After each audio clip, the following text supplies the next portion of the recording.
Turnpike Authority will now come to order. First item on the agenda is the Jamestown Verrazano Bridge Joint Replacement Project change order. So that's, thank you, Mr. Chair, and thank you, members, for being here today, and on short notice, but adequate notice under the law. And both Eric and I will speak to this, but I will start by, just by way of background, in June of last year, we awarded a contract to John Rocchio Corporation, and that was to repair and rehabilitate Fishing Pier Access Road Bridge, which is that small steel bridge that abuts the Jamestown Bridge as you're coming on Route 138 around the curve to the Jamestown. So we hired them to do that, and also to replace the 7 original joints on the Jamestown Verrazano Bridge. A portion of the project involving the replacement of the joints started on May 4th. We all know that the portion that was on the Fishing Pier Access Road Bridge took place last season and again this season, and is just about finished. But they started the work on replacement of the joints on May 4th, and Rocchio set up a work zone in the westbound direction. And it's, as you know, on the eastern end of the bridge, in accordance with our traditional work restrictions regularly placed on Newport Pell and Jamestown projects, and on 138, we authorized them to start as early as they chose westbound, but to be off the bridge daily by 3 p.m. to avoid the heaviest commuting hours, which would be the traffic coming out of Newport after 3 p.m. rush hour. So traditionally, that sort of states our traditional rule, but to put it differently, when we do a project on these bridges, we always say, you may not start eastbound until 9 a.m., and you must get off the bridge, whichever bridge, you must get off by 3 p.m., and that has accommodated the traffic patterns as we know them. Well, the traffic patterns as we've known them have changed. And we now have considerable traffic at times like 11 a.m., 1:30, times that we did not expect to have westbound traffic. We are now seeing westbound traffic. And of course, we've had a lot of unhappy people who have had long drives to get to work, to get to school, to get to appointments, to get home, to get wherever they need to get. We had hoped that this was an aberration in the early days. We watched it very closely every single day, hoping to see some relief, that maybe it was just the beginning when we set up the pattern, but unfortunately it's been unrelenting. The problems have been unrelenting.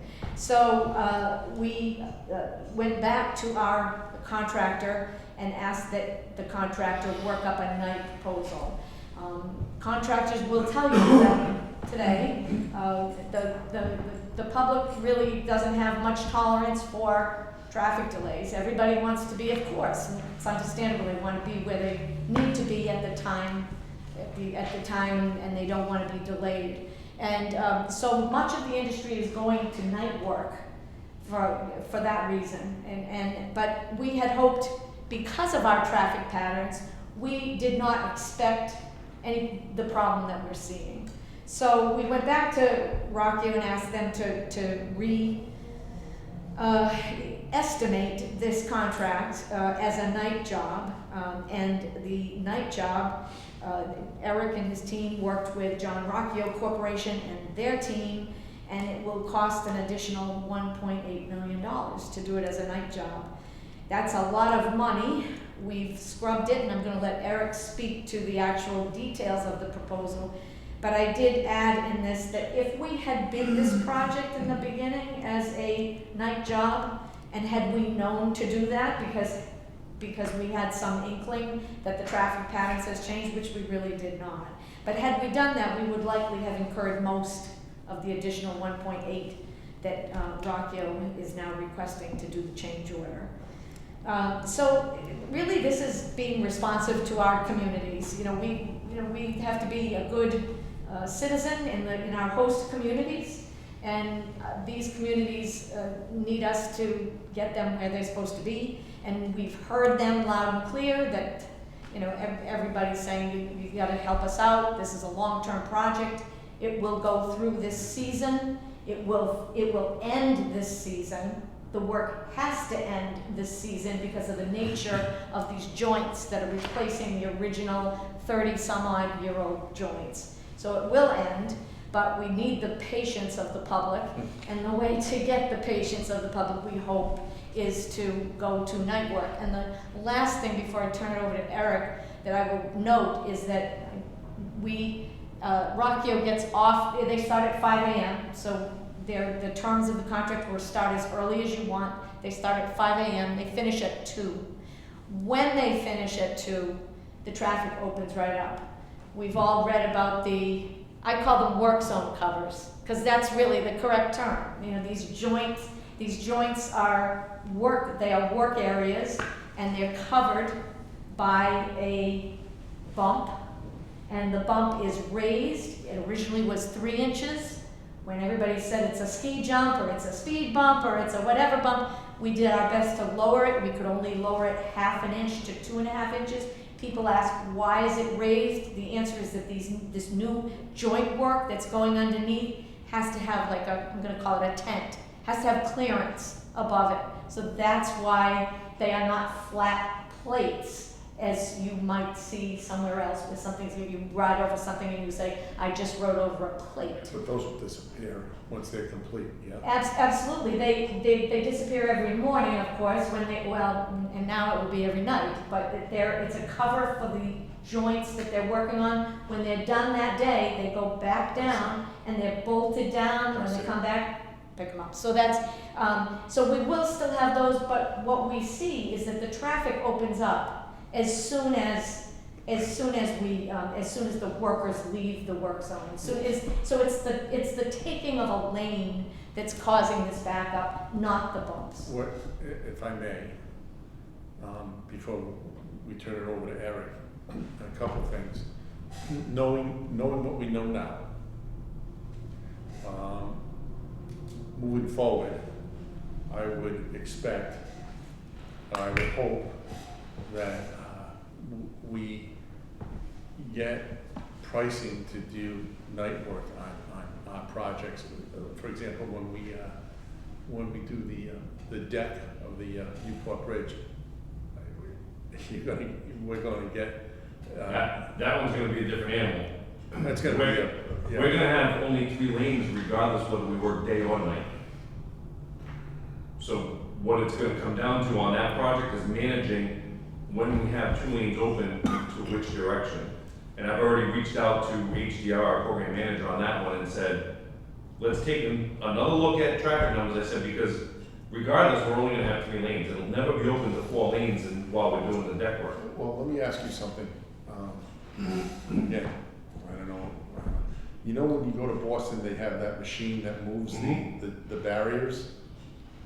Are we gonna have one of those that's Yes. going to, okay. The contractor will have to move the barrier on a daily basis, multiple times a day. Right, okay. And that's where I'm saying we need to manage what times we tell the contractor to provide 2 lanes eastbound, and then when he needs to move it to have to provide 2 lanes westbound.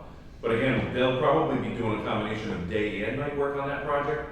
It really doesn't matter on that one because it comes down to managing those 3 lanes, period. Yeah, no, understood. You know what I mean? So, But I think we made, and we, listen, I don't like getting upset, but I would like all of us to learn, which I think we are, from, I don't wanna call it, well, yeah, it was a mistake.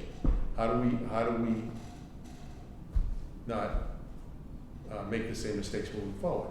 First, we know we're going to be soliciting bids, doing the work at night, number 1. Number 2, Lori, all of you have done a nice job, you call them customers, partners, whatever the heck you call them, doing a nice job informing them as to what was going on. We dropped the ball on that this time, we did, and it was our fault. Okay, I would expect that's not going to happen again. I would hope that it would not happen again. And I'm not directing this at you, I'm talking in general here, so. So I hope this doesn't happen again. And number 3, how do we get out in front of this type of situation, which I think you've already started to address using the Newport Pell Bridge as an example. But, you know, before we start this thing, I like to get out in front of it, you know, months before and say, hey, listen, this is what's gonna happen. You know, we're doing traffic studies to find out which is the best way to go, which is the best way to do it, which lanes are gonna have 2 lanes, which is gonna have 1, you know, all that kind of stuff.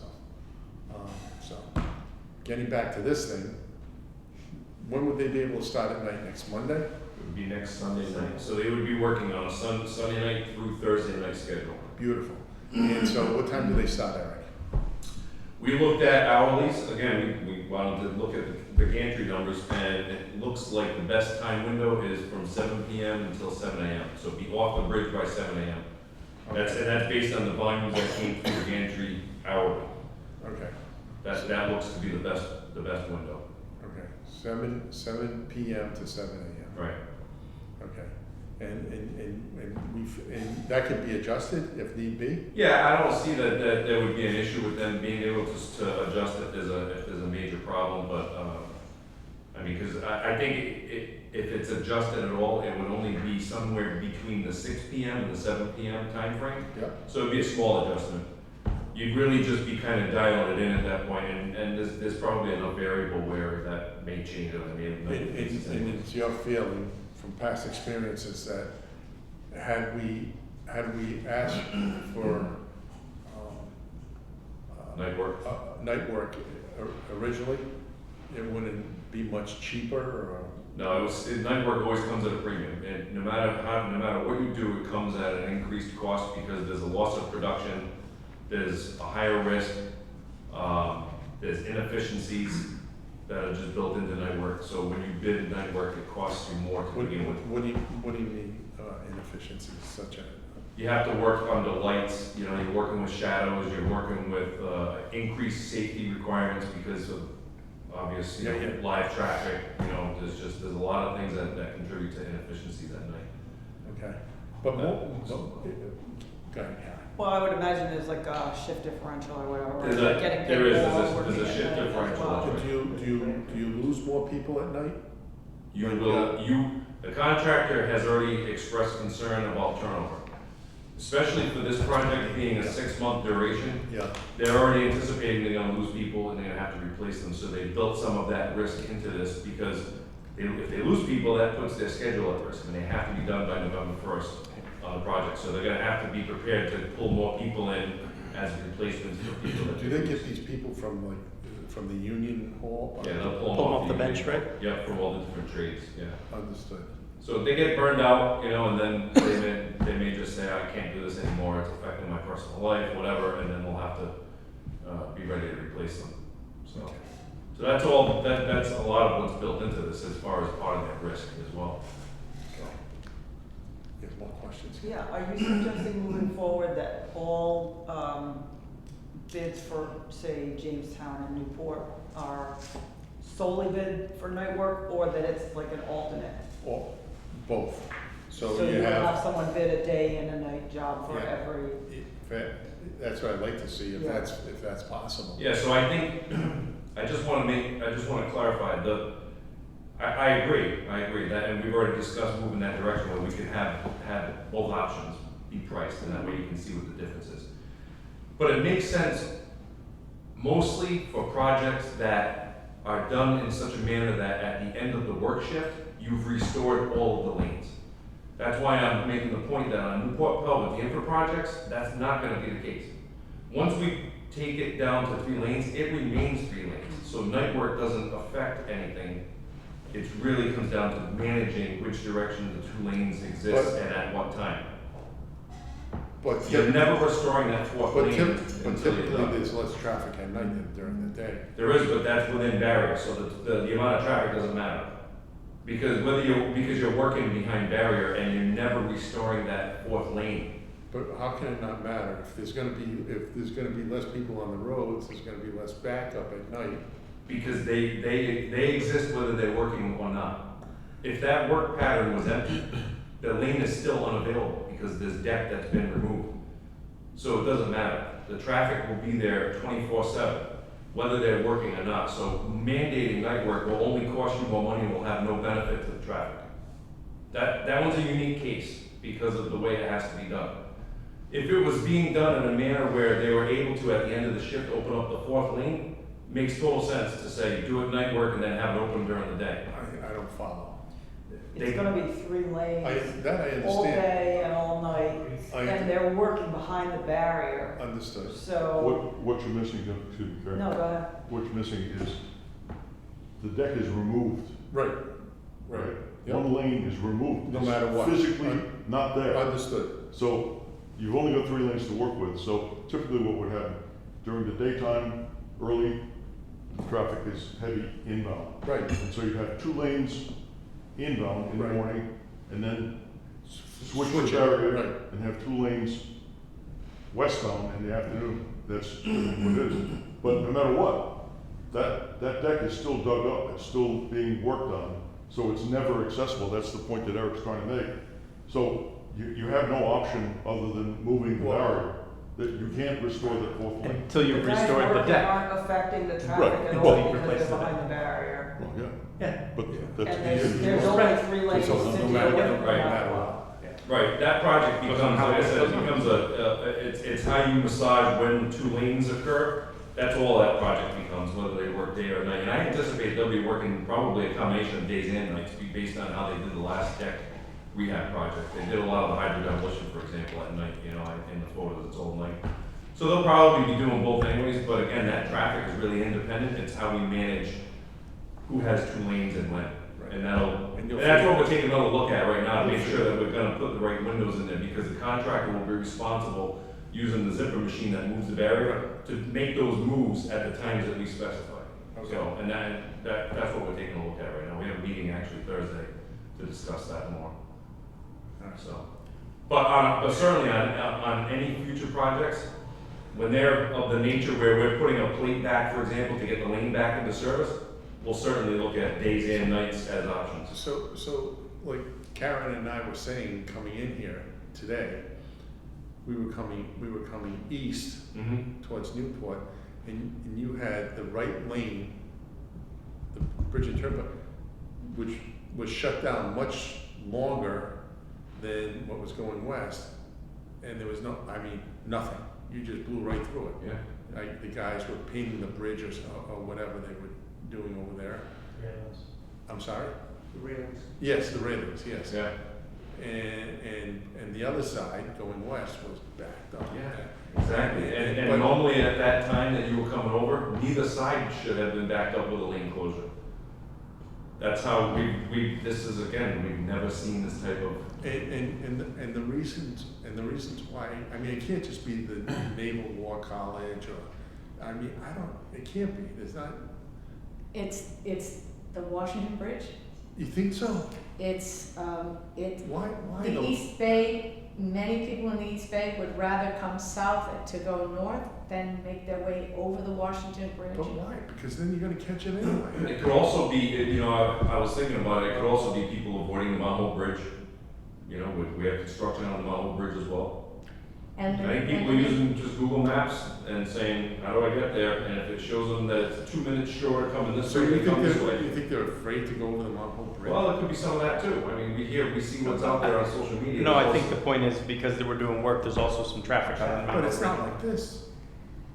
so. No, you're right. It's, No, but by the time you create this, when Google Maps sends you here, you already pot committed, and then it balances out and it starts sending You people should back. use waves. So when I called the Navy, Yeah. the Navy said that, it's been about a year since the government ordered everyone back to work, no more remote work, and it took some months before they realized that this order back to work was clogging the entrance to the base. So the Navy was getting, the spokesperson said they were getting calls from congressmen, saying, you know, we're getting, constituents are complaining. So what they did was, instead of having everyone report at 8, which was what we're comfortable, what we know is the traffic pattern here, they started having them, giving them the option of coming in really early, which puts them leaving at, you know, at 1 o'clock or at different times of day. So we're seeing traffic at different times of day, whether it's because of the Navy and the defense industry, which follows the Navy, or the Washington Bridge or whatever. We're just seeing more traffic westbound at times when we never saw I it. just thought it'd be lighter because, you know, Salve's not in session, Roger Williams isn't in session, you know, and people are more apt to be going to the beaches Yeah. this way. Then, yeah, I don't understand. I don't understand why, but Join the club. that's why It's you kind make the of why big we're bucks. here. I mean, you know, I don't get it, but anyway. We have a bearing replacement project that was already put out to bid for Pier 10E that you approved the construction contract on. That one's gonna be done during the day, so we just have to, we have to get out ahead of that before we Yes. take the lanes on that. Yes. Because they're working with very large, heavy pieces and scaffolding underneath the bridge, and that would be a typical project that is not safe to do at night, Well, so. I think it's important, like you said, Eric, that we get out in front. Yeah, exactly, right. Do the PR thing. I Yep. mean, you went with Lori, and I don't know who else went, but, you know, go to the different towns and say, hey, listen, this is what's gonna occur in 3 months from now. We're giving you the heads up, let your citizens know. Yeah, And, you know, let the state reps and state senators know. And also the Attorney General, of course, let him know, because we don't want him to be upset. So, yeah. Also, I think if we change this, we should, you know, given all the negative publicity, we should get out ahead of it and say, look, we heard you. Absolutely. You know, we're doing this, you know, in social media, press releases Yep, or whatever. yep, but, yeah. absolutely. Everything, just get it. Yeah, people have been brutal on social Yeah. media. I think the stakeholders email that I sent out the other day said, we hear you, it concerns us, and we're, you know, and I notified the stakeholders, which would be elected officials, the business people, the tourism industry, the defense industry, told them all that we were holding a special meeting today to determine if we could make some changes that would better get people to their destinations in a timely manner, so. Is there more that you wanted to add, Eric? no, I mean, I'm happy to answer any more questions. Peter or Charles, do you have questions? Excuse me. No, I'm fine. You good? Only that, just to reiterate, I think you mentioned that you also, in addition to your own analysis of that you had the designer of record join in with you to do the analysis to demonstrate that this is a legitimate cost. Yep, we had them review it, they asked a few questions, we were satisfied with the answers that Rocky gave, all consistent with, you know, a lot of the stuff that you can see in the backup with as a summary, and Yeah. here's what builds up this And you cost. have all the backup material Yep, for Sure. for everything, yep, if needed. yep. Okay. All right. So, Mr. Rodeo, so we should take a vote on this to move forward, giving, Yes, authorizing the executive director to enter into the change order as presented. do I have a motion? Motion by Karen, seconded by Charles and Peter. Discussion, hearing none, all those in favor signify by saying aye. Opposed, the ayes have it. The records state that it was 4-0, and that Mr. Rocchio recused himself from this vote, please. Okay? He was in here, but he also, but for the record. Okay, next we need to go into executive session. Chairman, if we could have a motion, a second, and a roll call vote to enter into executive session pursuant to the Open Meetings Act, Section 2, discussion, vote, or other action on a single litigation matter, Town of Bristol versus TSA and RITBA, CA number 126CV150. Do I have a motion to go into executive session? Motion by Peter, seconded by Karen. Roll call? All right. Yes. Aye. Thank you.